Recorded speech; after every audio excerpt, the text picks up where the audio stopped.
نحمده تبارك وتعالى ونصلي ونسلم على رسوله الكريم وعلى آله وصحبه وأزواجه واتباعه أجمعين. أما بعد فأعوذ بالله من الشيطان الرجيم. بسم الله الرحمن الرحیم.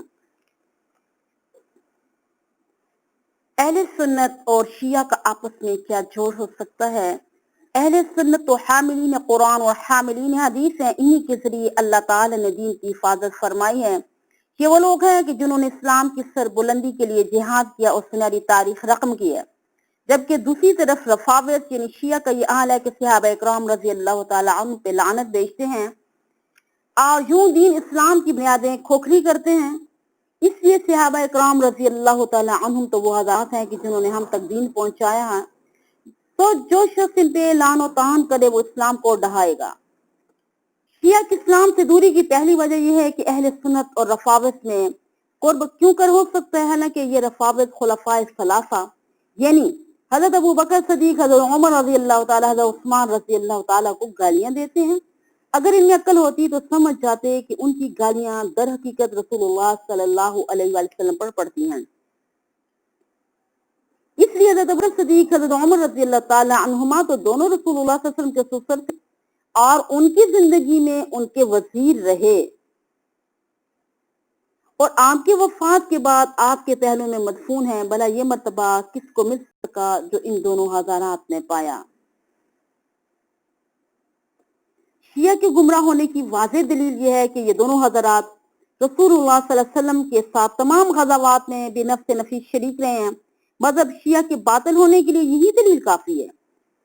اور حضرت عثمان رضی اللہ تعالیٰ تو رسول اللہ صلی اللہ علیہ وسلم کے دو صاحبزادیوں کی شوہر تھے. یہ بات تو بالکل واضح ہے.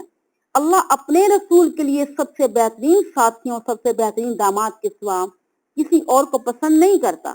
اگر یہ رفاضت اپنے خیال میں سچے ہیں تو بھلا یہ بتائیں کہ رسول اللہ صلی اللہ علیہ وسلم نے خلفائے ثلاثہ کی اسلام دشمنی کو واضح کیوں نہ کیا اور امت کو اس سے کیوں نہ ڈرایا؟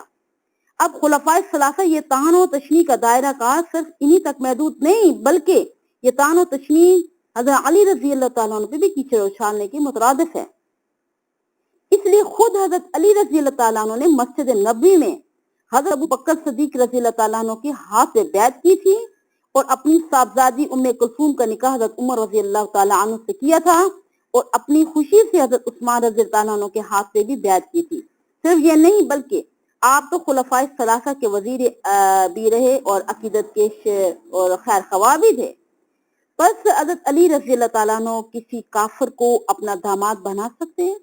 کیا آپ کسی کافر کے ہاتھ سے بیعت کر سکتے؟ سبحان اللہ، یہ تو بہتان عظیم ہے. اور ان رفاضت کا حضرت معاویہ رضی اللہ تعالیٰ عنہ پہ لعنت کرنا در حقیقت حضرت حسن رضی اللہ تعالیٰ عنہ پہ لعنت کرنا ہے.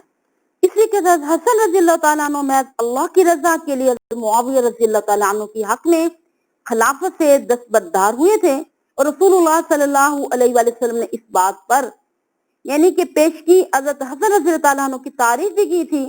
پس کیا رسول اللہ صلی اللہ علیہ وسلم کا نواسہ کسی کافر کے حق میں خلافت سے دستبردار ہو سکتا ہے اور وہ لوگوں پر حکومت کرتا پھرے؟ سبحان اللہ، یہ تو حضرت حسن پہ بہت بڑا بہتان ہے. اس پر اگر یہ لوگ کہیں نا کہ حضرت علی اور حضرت حسن رضی اللہ تعالیٰ عنہما دونوں اس بارے میں مجبور تھے تو یہ اس بات کی دلیل ہے کہ ان رفاضت میں عقل نام کی کوئی چیز ہی نہیں ہے. اس لیے یہ بات ان دونوں حضرات کی شان میں ایسا نقص ہے کہ اس سے بڑھ کے کوئی نقص ہو ہی نہیں سکتا. شیعہ کی اسلام سے دوری کی دوسری وجہ یہ ہے کہ یہ لوگ مسلمانوں کی ماں حضرت عائشہ صدیقہ رضی اللہ تعالیٰ عنہ پہ کیسے لعنت بھیجتے ہیں، حالانکہ ان کے ام المؤمنین ہونے کی تصریح خود اللہ تعالیٰ نے اپنی کتاب میں کی ہے. اللہ تعالیٰ کا ارشاد ہے، نبی مؤمنین کے ساتھ خود ان کی جانوں سے بھی زیادہ تعلق رکھتے ہیں اور آپ کی بیویاں ان کی مائیں ہیں. اس بات میں کوئی شک نہیں ہے کہ ام المؤمنین پر وہی شخص لعنت کر سکتا ہے جس کے نزدیک ام المؤمنین اس کی ماں نہ ہو. اس لیے جس کی ماں موجود ہوتی ہے وہ اس پر لعنت نہیں کرتا بلکہ اس سے محبت کرتا ہے.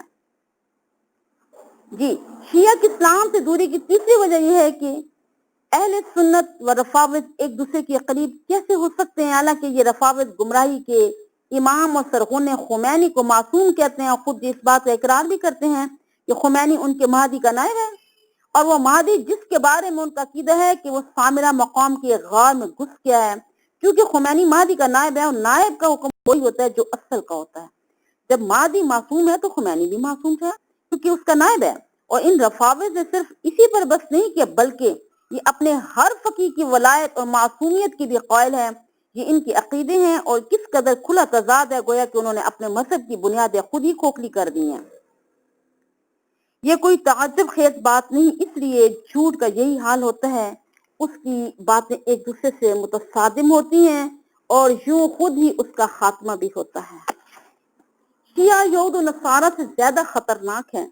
تمام اہل بیت ان رفاوض اور ان کے اس باطل عقیدے سے بری ہیں اور ان کے مذہب کے بطلان پہ شرعاً و عقلاً اتنے دلائل ہیں کہ انتہائی کدوکاوش کے بغیر ان کا اندازہ لگانا بھی مشکل ہے. بس ان کو چاہیے کہ اپنے عقائد باطلہ سے طائب ہو کے دین اسلام میں داخل ہو جائیں. ہم اہل سنت تو بال برابر بھی ان کے قریب نہیں ہو سکتے. یہ لوگ اسلام کے حق میں یہود و نصارہ سے زیادہ خطرناک ہیں.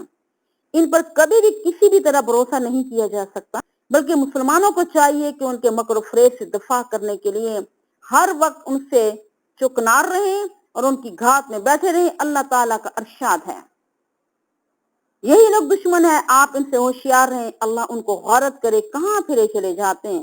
واضح رف اور شیعیت کا نسب خاص عبداللہ بن سبا یہودی اور ابو لؤلؤ مجوسی سے ملتا ہے.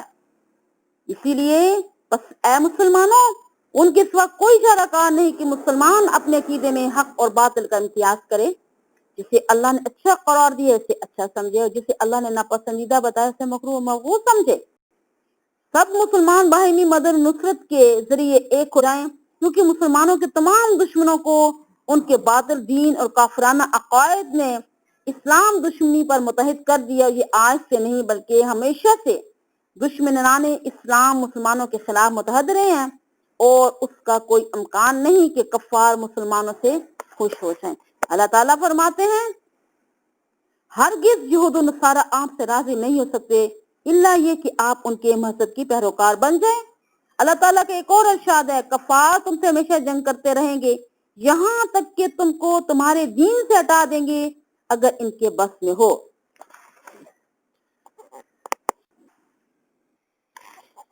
خالی ہے تیرا دل ادب و شرم و حیا سے، خالی ہے تیرا دل ادب و شرم و حیا سے، ناداں تجھے کیوں بغض ارباب وفا سے.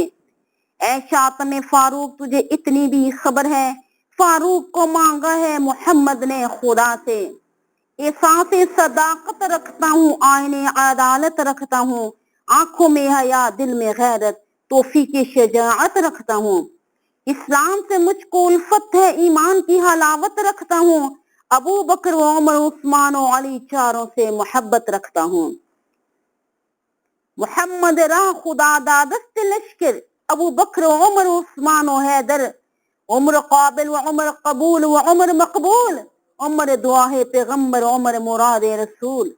راہ ملتی ہے شب کو تاروں سے اور ہدایت نبی کے یاروں سے، رضی اللہ تعالی عنہم اجمعین. نہ نازی کی ضرورت ہے نہ نیازی کی ضرورت ہے، زمانہ جنگ میں مردان غازی کی ضرورت ہے.